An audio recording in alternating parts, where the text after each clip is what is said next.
ଦିନକୁ ଦିନ ପରିବେଶ ଅସନ୍ତୁଳିତ ହୋଇପଡ଼ିଥିବା ବେଳେ ନାନାଦି ରୋଗ ଯନ୍ତ୍ରଣାରେ ମନୁଷ୍ୟ କାହିଁକି ସମସ୍ତ ଜୀବଜଗତ ଉପରେ ପ୍ରଭାବିତ ହୋଇଥାନ୍ତି। ହଁ ଆଜ୍ଞା, କଥାଟା ଟିକିଏ ଅଲଗା ଲାଗୁଥିଲେ ବି ତାହା ବାସ୍ତବରେ ସତ୍ୟ।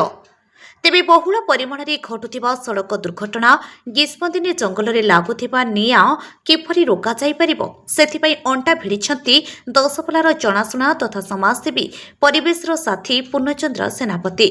ସେ ଅନେକ ପ୍ରୋଗ୍ରାମ ଓ ପୋଷ୍ଟର ମାଧ୍ୟମରେ ଗାଁକୁ ଗାଁ ଯାଇ ପଥପ୍ରାନ୍ତ ନାଟକ ମାଧ୍ୟମରେ ସଚେତନ କରିବା ସହ ସଡ଼କ ସୁରକ୍ଷା, ଜଙ୍ଗଲକୁ ନିଆଁ ଦାଉରୁ ରକ୍ଷା କରିବା ସହ ବନ୍ୟଜନ୍ତୁଙ୍କୁ ରକ୍ଷା କରିବା ଉପରେ ଅନେକ ପଦକ୍ଷେପ ନେଇଛନ୍ତି। ବାସ୍ତବରେ ଦେଖିବାକୁ ଗଲେ ଦଶପଲ୍ଲା ଜନସାଧାରଣଙ୍କ ପାଇଁ ସେ ପ୍ରେରଣାର ଉତ୍ସ ପାଲଟିଛନ୍ତି। ନାଁ ହେଉଛି ପୂର୍ଣ୍ଣଚନ୍ଦ୍ର ସେନାପତି। ମୁଁ ମାମା ଗିଟର୍ସର ଓନର। ଘର ହେଉଛି ଦଶପଲ୍ଲା ମହାବୀର କ୍ଷେତ୍ର। ଦେଖନ୍ତୁ, ପାଖାପାଖି ନୟାଗଡ଼ ଜିଲ୍ଲାରେ 1000 ପୃଷ୍ଠ ନଡ଼ା ଲାଗେ।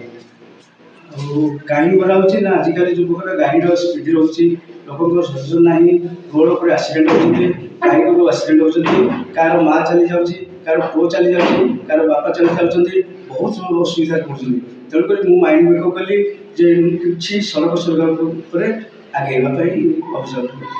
ଦେଖନ୍ତୁ, ଜଙ୍ଗଲ ସୁରକ୍ଷା ଦିନକୁ ଦିନ ଜଙ୍ଗଲ ରଖିବାକୁ ଯାଉଛି। ବାଘ ଭାଲୁ ସବୁ ଟାଉନ ପଶି ଯାଉଛନ୍ତି, ଲୋକଙ୍କ ଉପରେ ଆକ୍ରମଣ କରୁଛନ୍ତି। ସେଇ ସଚେତନ ଜଙ୍ଗଲରେ ନିଆଁ ନ ଲଗାଇବା ପାଇଁ ମୁଁ ସେ ତାପରେ ଆଗେଇବା ବାଧ୍ୟ ହେଲି।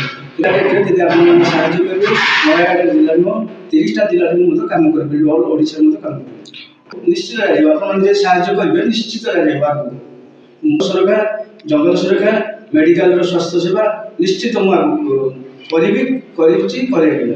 ଆମେ ବି ଦେଖିଛୁ ଆପଣ ଆଗରୁ ଗରିବ ଲୋକଙ୍କୁ ସାହାଯ୍ୟ କରନ୍ତି। ଯେଉଁ ଗରିବ ଲୋକ ଖାଇବା ପାଇନି ବିଭିନ୍ନ ସମସ୍ୟାରେ ଥାଏ, ଆପଣ ବି ତାଙ୍କ ପାଖରେ ପହଞ୍ଚନ୍ତି ଏବଂ ସେବା ଯୋଗାନ୍ତି। ଏ ବିଷୟରେ କ'ଣ କହିବେ?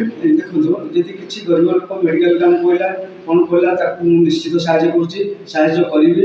ଆଉ ଯଦି ଗାଡ଼ି ଗୋଟେ ଆକ୍ସିଡେଣ୍ଟ ହେଲା, ଯଦି ରାସ୍ତା ଦେଇକି ମୋତେ ଜଣାଇବ, ତାକୁ ମେଡ଼ିକାଲ ନେବି, ମୁଁ 5000 ଟଙ୍କା ପୁରସ୍କାର ଦେବି। ଧନ୍ୟବାଦ।